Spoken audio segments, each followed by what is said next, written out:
ចំណេញខ្លាំងមែនតើចំណេញរហូតដល់តែ$18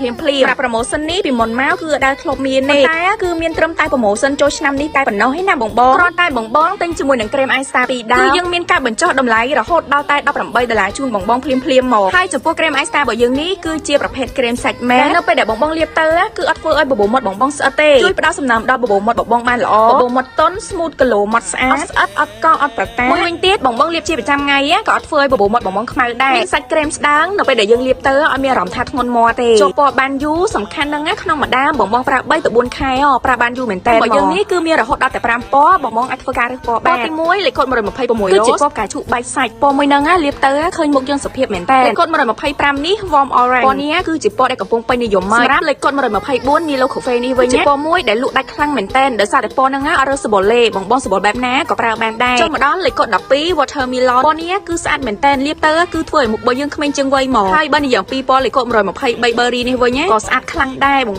លាបហើយជួយលើកទម្រង់មុខរបស់យើងឃើញភ្លឺសស្អាតមែនតើបងដែលចង់បានជាមួយនឹងក្រែមដែលកំពុងតែមានការប្រម៉ូសិនណាអាចធ្វើការ inbox ចូលក្នុង page បានណាអរគុណច្រើន